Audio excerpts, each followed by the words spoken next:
The verdict of the Presidential Election Petition Court, the PEPT, was delivered about 7 months after the presidential election was conducted and subsequently contested. The Labour Party, People's Democratic Party, and the Allied People's Movement and their presidential candidate had petitioned the tribunal, seeking to nullify the election of President Bola Tinubu as the winner of the 2023 presidential election. However, the court has upheld the election results that announced Bola Tinubu the president of Nigeria. On Village Square Africa today, we will be taking a look at how long this issue has dragged and what this says about the judicial system of the country, as well as the level of accountability displayed in this matter, seeing as both concepts had been heavily criticized before now. There are also some speculations that what exactly is happening is not as it seems. My name is Blessings Musugu. This is Village Square Africa. Stay with us.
Well, that was the video showing the president, Bola Tinubu, and the people around him celebrating what seems to be, his presidency upheld. That happened in Bombay, India, yesterday when the verdict was declared. Now, the Independent National Electoral Commission had earlier declared that Tinubu won with 8 million plus votes, Atiku over 6.9 million, and Peter Obi had over 6.1 million. This, however, was heavily contested by some political parties and the presidential candidate. We have a video showing where the opposition parties contested the decision of the verdict that was given. I don't know if we have that video now, but we're bringing it to you shortly. Now, some people insisted before the ruling that the judges order a rerun and not decide a winner, as the election was marred by so much malpractice. Well, after all is said and done, the president's victory has been confirmed according to the facts presented. But analysts are still speculating that what we're seeing is not exactly what it is. First, for instance, the video that we just saw, some people are saying that that doesn't look like it happened in India. So they are inferring that that was a pre-recorded video. All of this and more are the issues we'll be tackling here on Village Square Africa today. And joining me to discuss this, first of all, I have Evans Ufeli, legal practitioner in Lagos, Nigeria. Thank you, Evans, for joining me. Thank you. It's a pleasure. Also in the studio with me, I have Dr. Dayo Kayode, a public affairs analyst in Nigeria. Thank you, Dr. Dayo, for joining me. Yeah, it's my pleasure to be with you this afternoon. It's a pleasure to have you. Now, let's take it up from the video that we just saw. Dr. Dayo, you were saying something before the interview started about that video that just played, whether or not that happened in India and what that means. Can you take it up from here?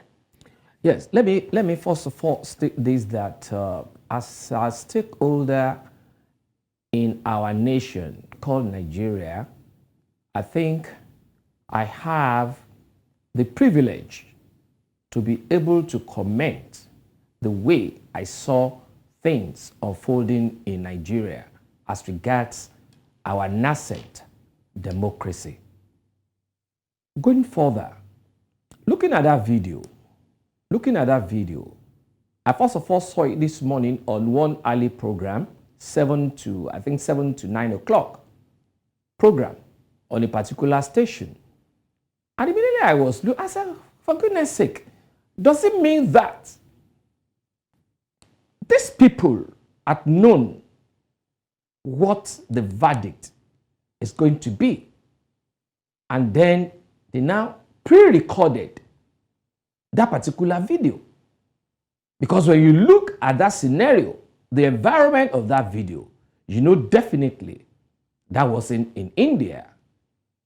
When you even watch the video further, you will see the picture of Mr. Bola Tinubu in that particular room, hung somewhere. So for goodness sake, how come you have recorded such a video before the verdict? But Dr. Now Dyer, let us assume, one more second. All right, that's let us fine. also assume that, assumption now on the line, that video was recorded in India. Does that mean that all those people there also traveled with them to India? So these are questions that we need to answer. Okay. Evans, are you of the same thought with Dr. Dyer on this? No, I'm not. Okay. I will not comment on the veracity of the video, except there's a forensic investigation to that effect. The video you have there can be verified by scientific means, whether or not it was pre-recorded or post-recorded.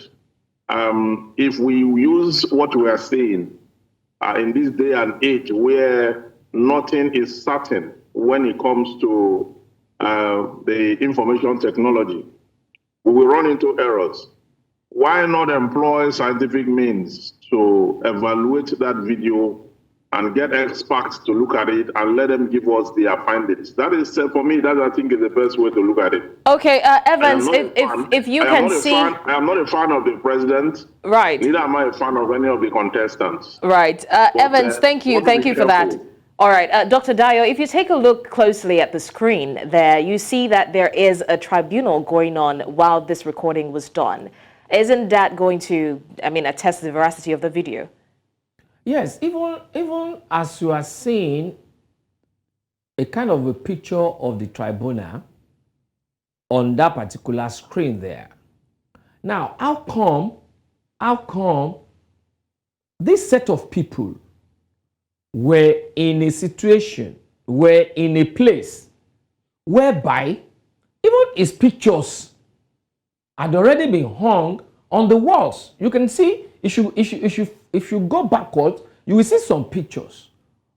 Well, it did. So first of all, it did say that for the Africa summit that he traveled for, he went along with some captains of industries and CEOs as well. And with his pictures, to be hung in a room that doesn't belong to him.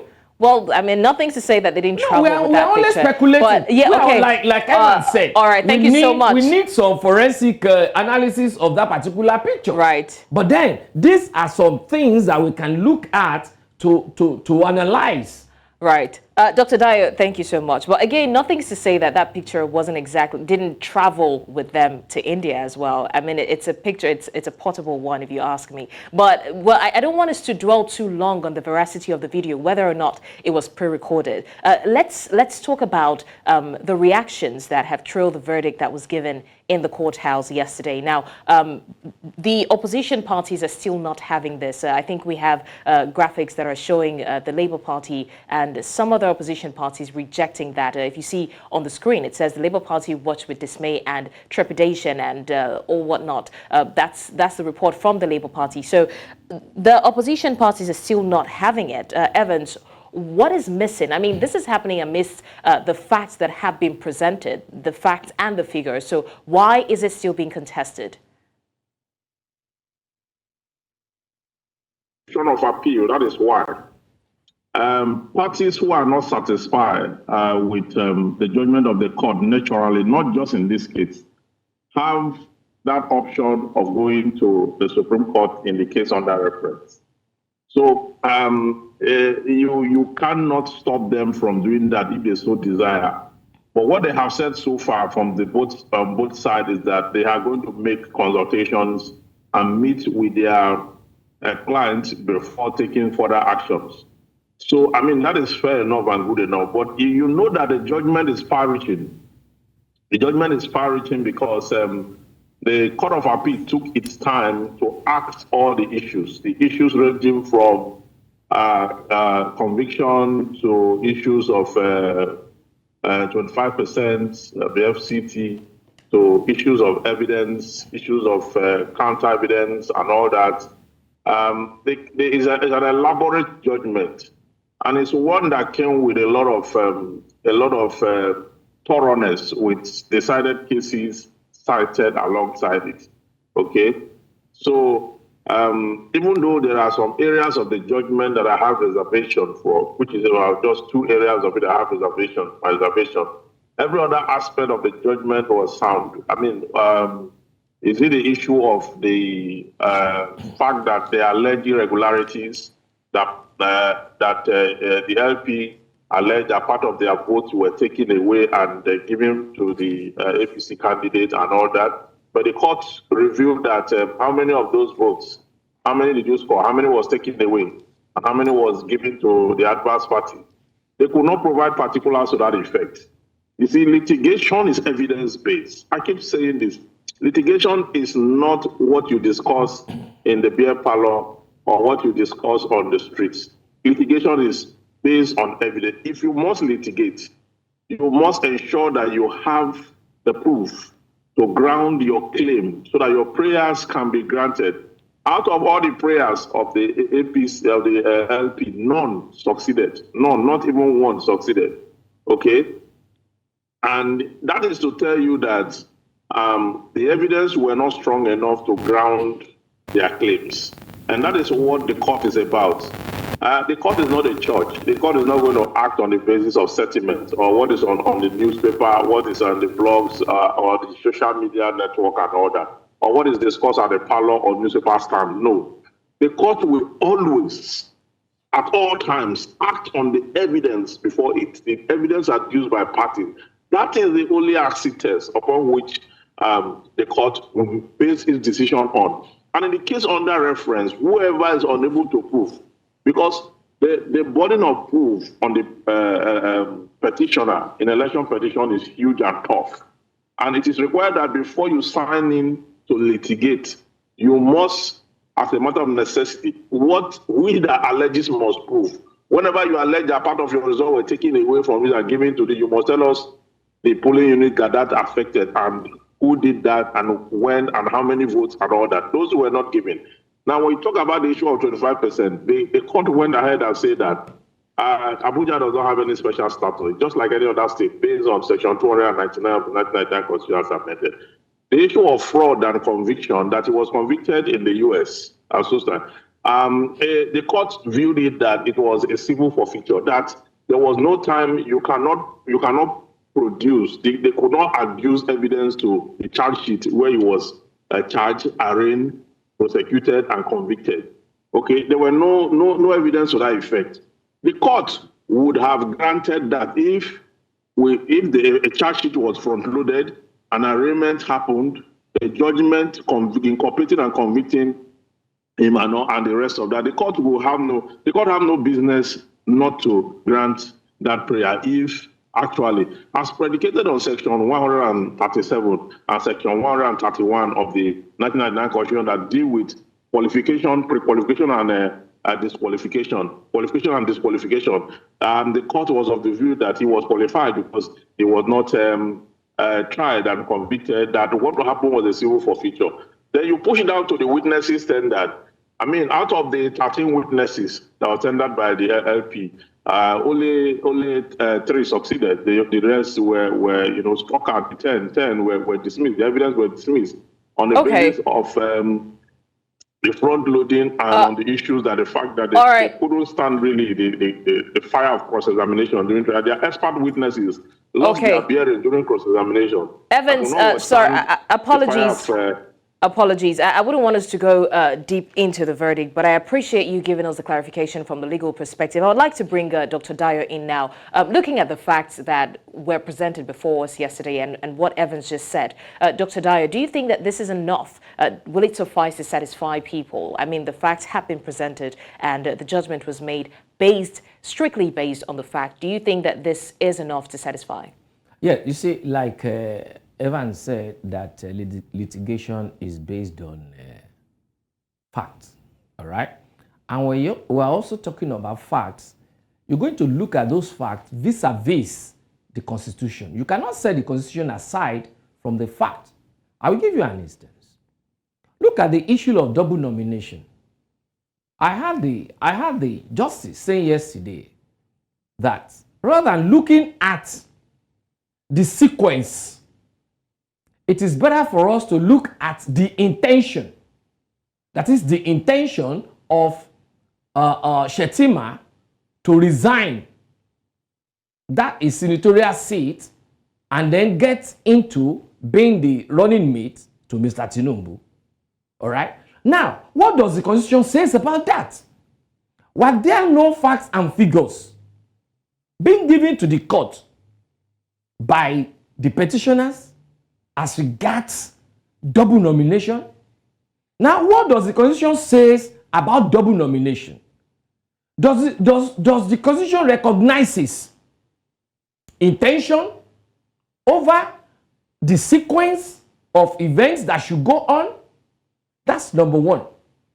Number two, when you look at the issue of 25%, what does the Constitution say? And what has been the precedent from previous judgments? What were the statements of the Supreme Court justices at that time as regards that 25%? I will refer you to Obasanjo versus Buhari. I will also refer you to Buhari again versus I think Shehu Yaradua. What was the judgment then? That is that. Also, let us come to the issue of forfeiture. This same Chief Justice of Nigeria, while he was the Justice of the Supreme Court, once defined criminality. He said in his judgment that, look, there can't be forfeiture without a crime. Underline that. There can't be forfeiture without a crime. And there is nothing like indemnity in our Constitution. I am quoting him verbatim now. There is no indemnity in our Constitution. So, what are you now saying? That, listen, it was the account, the account of the holder that was queried and not the holder. Is it possible? Is it possible? Can your name be severed from your person? No. If anybody is asking for the bearer of the name, Dr. Dayo Kayode, you cannot sever it from my person. Whatever Dr. Dayo Kayode has done elsewhere or is doing presently will be predicated on his personality. So what are you talking about? Even look at it yesterday. Look at it yesterday in the courtroom, whereby the justice said Atiku and PDP had sufficiently proved their case and later changed it. Look at what happened in the courtroom. No, look at what happened in the courtroom. Right. So what are you talking about? Dr. Dayo. All these issues, I'm sure all these issues, the petitioners and their lawyers will look into it to be able to know how to move our nation forward. These are salient observations, Dr. Dayo, and I would like for Evans to weigh in on that. First, Dr. Dayo, you mentioned the issue of intention as against sequence, and also talking about presidents using the earlier cases to judge based on that. And you also mentioned for future without a crime. Evans, from your own legal eyes, what do you think about this? If we're talking about sticking strictly to the Constitution, are these going against the Constitution, or are they like... What is the explanation to that? Let me start from where Dr. Dayo started from. That's the issue of double nomination. The issue of double nomination, the court was of the view that it was a pre-election matter. The Court of Appeal don't even have jurisdiction over that matter. So it struck it out on the basis of, it dismissed it on the basis that it was a case that is not supposed to even come to the Court of Appeal in the first place. It's supposed to have been litigated at the Federal High Court. The Court of Appeal have no jurisdiction. And now it's statute bar already. So it's not something that can be gated upon. The party in question even brought the case, did not contest the presidential election. And if you look at the Electoral Act, you see that provision there. And let me go further to talk about the issue of forfeiture. The issue of forfeiture, our jurisprudence is different from that of the United States. In the United States, they have what they call civil forfeiture, okay? And civil forfeiture will mean that you were indicted, or directly or indirectly, you made a contribution to the issue that led to that civil action that led to the forfeiture, okay?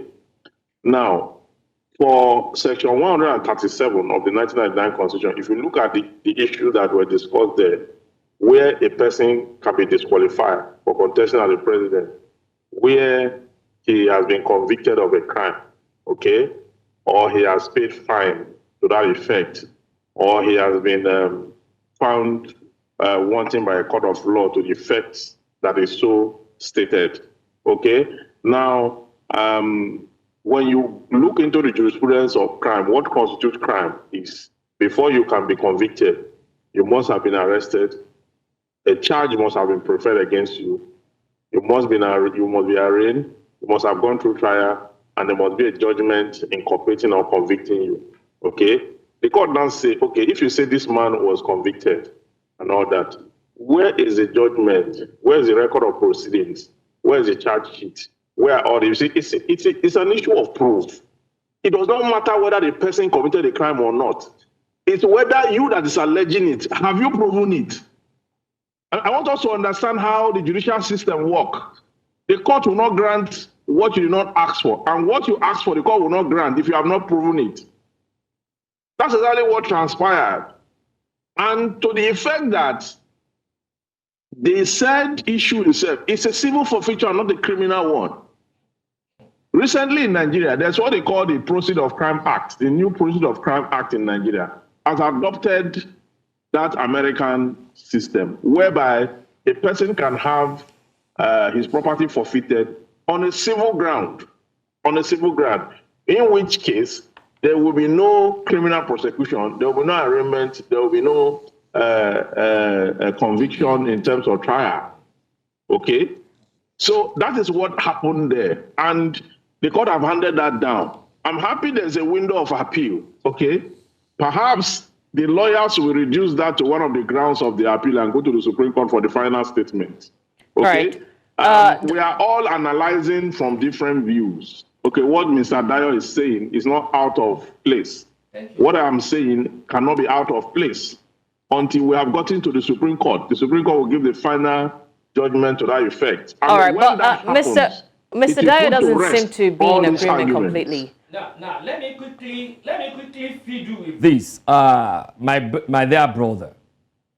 The current CJN, Justice Kayode Ariola, while serving as the Justice of the Supreme Court of Nigeria, declared in a case between Mohammed Abacha and the Federal Republic of Nigeria that there can be forfeiture without a crime. We're not talking about a crime. In a majority decision, it defines forfeiture to mean the loss of right, privilege, or property because of a crime, breach of obligation, privilege. Now, let me now go further somewhere. He now said again, there can be... In Nigeria. Yes, listen. When you are in Nigeria, this is a case... Listen, Evans. This is a case that it was a justice, and it was among the justices that ruled on that case. And he was talking about crime now. And then when you are now talking about crime, whether civil or whatever, are you now saying I can go and commit a civil crime? A crime is a crime. And listen, when you're now saying somebody who has committed a crime after 10 years can now be forgiven, can I now go to the bank? Can I go to the bank?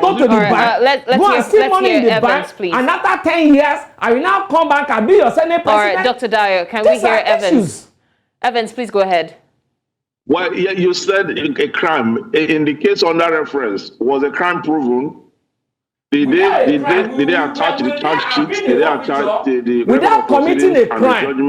Without committing a crime, will there have been a forfeiture? That's the question. Without committing a crime, and even what kind of crime? It has to do with narcotics, and of which even Senator Bamidele even said it at the tribunal. All right, Dr. So Dyer. what are you talking about Dr. here? Dyer, please, can we hear Evans? Evans, you were going to say something. What I am saying is very clear, straightforward. He that alleges must prove under the law. That's our jurisprudence. So if you allege that he committed a crime, he was convicted, and all that in the US, fine. That's not a problem. You have alleged so. But having alleged so, can you now give us documentary evidence to that effect, or oral testimony to that effect, that we enable the court to stand on your allegation and make the right decision? You only said that and you have no evidence. So what do you expect the court to do? To act like the church, or to act from your oral testimony without evidence? Was it not given to the court? Was it not given to the tribunal? Our jurisprudence is not is not the way a lot of people see it. It is grounded on proof. Okay? I am not a fan of the president at all, but I'm looking at just the judiciary, what the judiciary have done. And what they have done is on the strength of the evidence that have been adduced by parties, and nothing more pretentious. So if they have not been able to prove their case, then it is unfortunate, because the court will not help them to make up evidence where they did not tender. All right, gentlemen, can we move forward from this, please? Thank you, Evans. Thank you, Evans. And even we stakeholders in this country are now also saying that the whole world is watching us, that we shouldn't take our intention to be over sequence as being provided by our constitution. All right. So wherever we go, people will be asking us, so you belong to that country? Okay. And that sort of thing are happening in your presence. What did you do then? Even our children, yet unborn, will be ready to ask us questions. All right, gentlemen, I think we need to blow off steam at this point. This is a good time to go on a break. This is still Village Square Africa. When we come back, we're still discussing the tribunal verdict. Stay with us.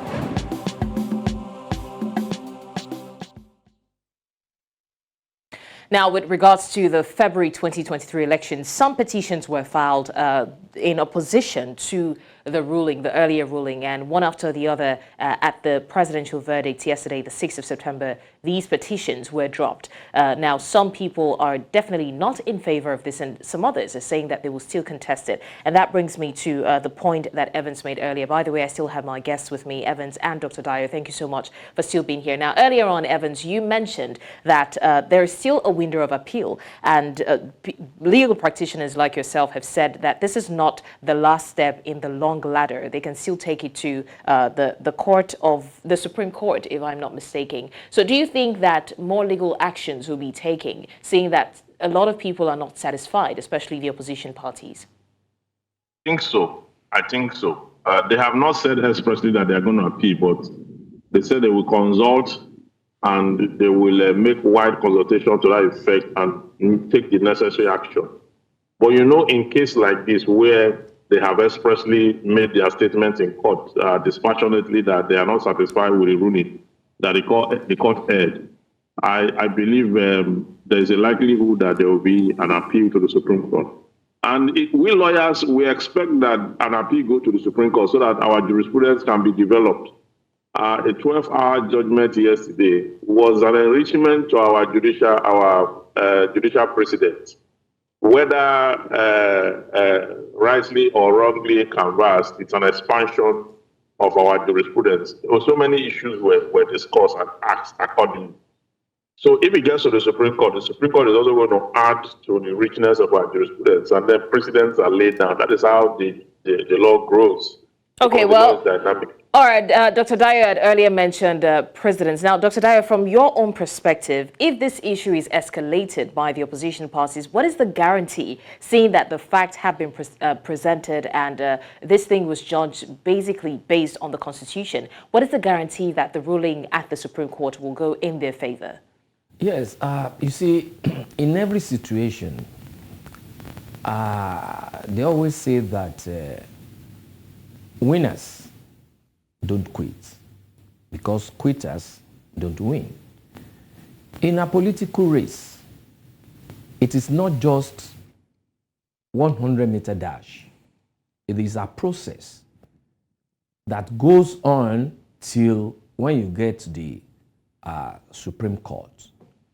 And no doubt about it, the opposition parties, they have seen maybe one or two things that they are dissatisfied with as regards the judgment of yesterday. For instance, the issue of sequence as against intention. The issue of forfeiture because of crime. And someone is saying after 10 years. But meanwhile, the present CJN once said, there is nothing like indemnity in our Constitution. All right? Then the issue of certificate saga. Because even the person in question once said that this mistake was made by the clerk of that school. But then, what have you been doing since then to correct such? What does the Constitution say as regards that? So these are all the issues that emanated from the rulings yesterday, of which the opposition and their lawyers will put us together and see how to further prosecute their petitions. Okay, seemingly a lot of people are not satisfied with the rulings, not because it's not in favor of what they want, but because of the precedents, just like Dr. Dyer is saying. So, Evans, how can, the court, establish the Constitution based on precedents? Because it's looking like there is this kind of a dispute with what has happened before and some of the things that the Constitution points out and what is happening now. So a lot of people are hinging on the fact that... and perhaps I can also let me also point something to you. Can we let him speak first? Dr. Dyer, can we let him speak first, Dr. Dyer? Evans, go ahead. Handed down yesterday. Right. You see, what was handed down yesterday was that the litigating party, the petitioner, couldn't prove most of the allegations and assertions made in their claim and prayers. You see, pleadings must address the issue in contention, and any paragraph of pleading that is not supported or backed up with evidence of what was claimed is deemed abandoned in law. There's a principle that undergirds trial. Every point of law is backed up with principles. And the court will not go outside that principle because of the public. Because the same public can be on the other side. So in the absence of proof, the court is helpless. So, in fact, there was a case that Justice Kayode of blessed memory handled some time ago. The whole arrow pointed to the fact that the accused person actually committed the offense. Everything pointed to that direction. But the prosecution didn't have evidence. You know what the Supreme Court said by Justice Kayode? He said, this case looks up to the high heavens for want of evidence. And the accused person was discharged. You understand? So if evidence is not there to ground your claim, you cannot succeed in the court of law. These principles, we must marry them together when we argue and ventilate on why the decisions of the court have been that way. Because there's no likelihood that the Supreme Court will also abandon principles of law because of the public. Okay. Dr. Dyer, you were going to say something. Yeah. Now, Evans has spoken to the integrity, especially of the jurisprudence in Nigeria. If these things are being disputed, like he said, what is the proof? Now, that's why I said he should allow me to give him some pointers at that time. Number one, look at the issue of 25% in Abuja. It had been said twice, if I'm not mistaken, twice, at judgments passed at our Supreme Court, that you need not win Abuja, but 25% is a prerequisite to you winning an election. Because if you can win 25% in 2/3 of states, then you should be able to win 25% in Abuja that represent all interests of Nigerians. That's number one. It's a precedence. The second one, look at the issue of Beavers and IREV. The chairman of INEC, Professor, what's his name? I've forgotten his name now. The chairman of INEC came on here to tell Nigerians that, listen, we are going to do electronic transfer. That electronic transfer from Beavers to IREV on time. All right, Dr. Dyer, you has come to stay. Dr. Dyer, you will continue your point, but please hold that thought. What you see on your screen now, they're about to put it up, is the World Press Conference about to commence. In attendance is the candidate of the People's Democratic Party, Atiku Abubakar, as well as other PDP members as well. They're about to have the World Press Conference, and of course, we'll bring you up to speed as that unfolds. Thank you so much. Dr. Dyer, you can continue with your thought. Yeah. Then listen, this electronic transfer has come to stay because it will forever remove rigging. It will remove changing of figures while transmitting manually. It will also remove killings and maimings. And that was why about 300 billion naira was allocated to this. And where he was saying it, this thing was brought to court. The tape was brought to court. Labour Party presidential candidate brought it to court to play it. So what proof again are we looking for? And what does our Electoral Act 2022 said as regards this electronic transfer of results? So these are issues that we need to put together for us to know whether, yes, what we have had yesterday should be taken just like that, or we should go further to query the authorities as stakeholders. We can go ahead to query the authorities, the veracity of their postulations. Okay, thank you so much, Dr. Dyer. Now, we're still talking about the integrity of the judicial system in Nigeria. Now, one of the perceptions that both the citizens of Nigeria and people outside the country have of Nigeria is that the judicial system is a little flawed. Now, looking at the verdict as of yesterday, Evans, would you say that we have proven them wrong, at least to a certain extent? The sound one from the standpoint of law, because it was dispassionate, except for the areas of witnesses, subpoenaed witnesses that they said their document ought to have been front-loaded. That was impossible. That's the court inviting the impossible. That was the court erred in that angle. Apart from that area, there's no other glitch I saw there.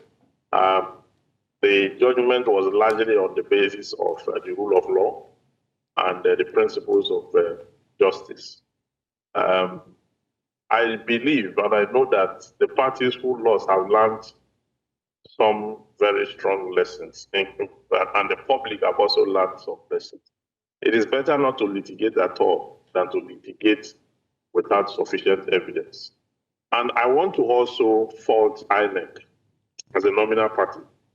INEC did a lot of mischief during and after this election, and even at the tribunal, because INEC made it practically impossible for the parties, the petitioners, to get certain materials, documents that are required to prosecute their case effectively.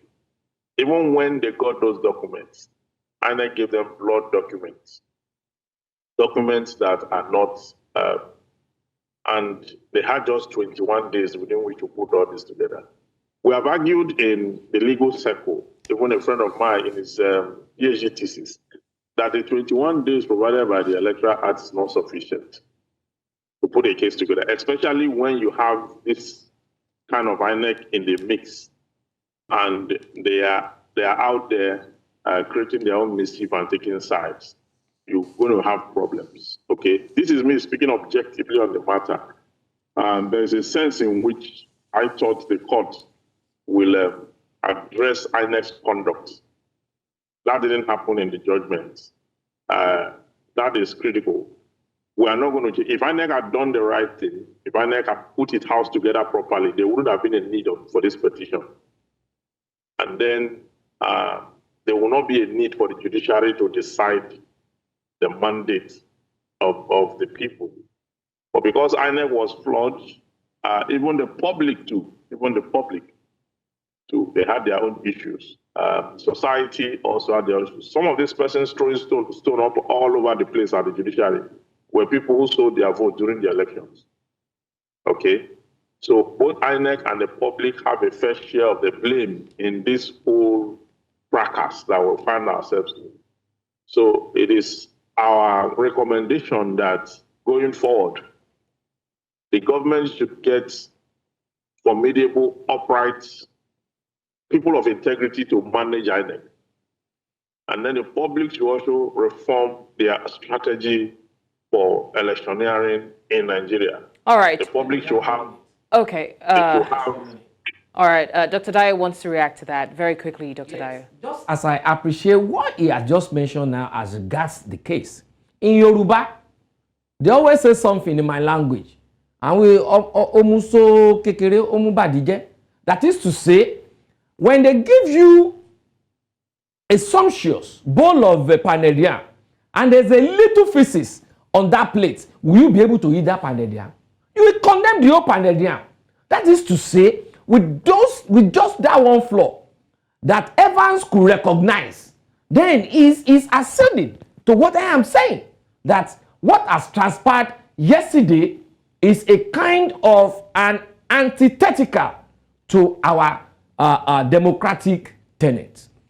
Okay, Evans, now, with all of these things said, do you think that this will set a precedent? If nothing, at least the electoral body will sit up in subsequent elections, because now every single person is being held accountable for their actions. So is this going to encourage the electoral body going forward to sit up? I mean, seeing the mistakes that have been made now.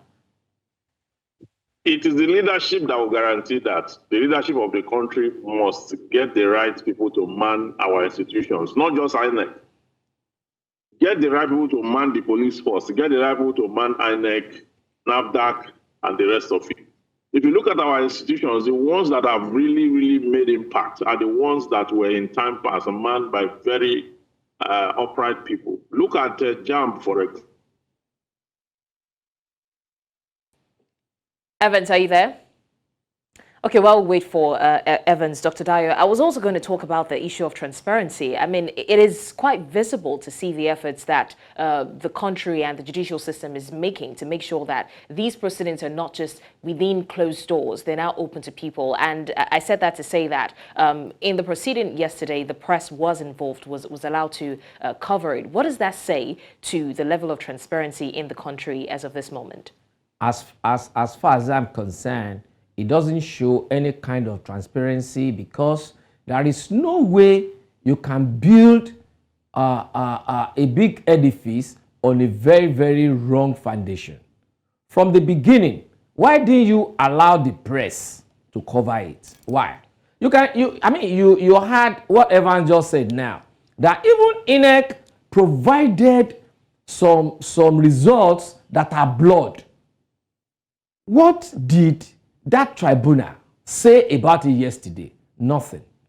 Does that show transparency? You cannot say because you have allowed the press to cover the judgment, and you are now saying you are transparent. No. Have you been transparent in the past? Why do you allow the press to cover it right from the beginning? But I mean, isn't this so that most of this thing will be open to the people? I mean, isn't this starting off on a clean slate? No, you are trying to end the game. You are trying to end the game that you did not start well. I mean, it's still the same thing. Look at the football match. Right from the onset, they put on the VAR. So that if any infringement occurs, they use the VAR to find out. But did you allow it here? You didn't. All right. Thank you so much, Dr. Dayo, and thanks a lot to Evans as well. Right now, the World Press Conference by the People's Democratic Party is ongoing, and they have commenced. Like I said earlier, in attendance is Atiku Abubakar, the PDP presidential candidate. We want to know what's going on there, so we're going to be joining them right away.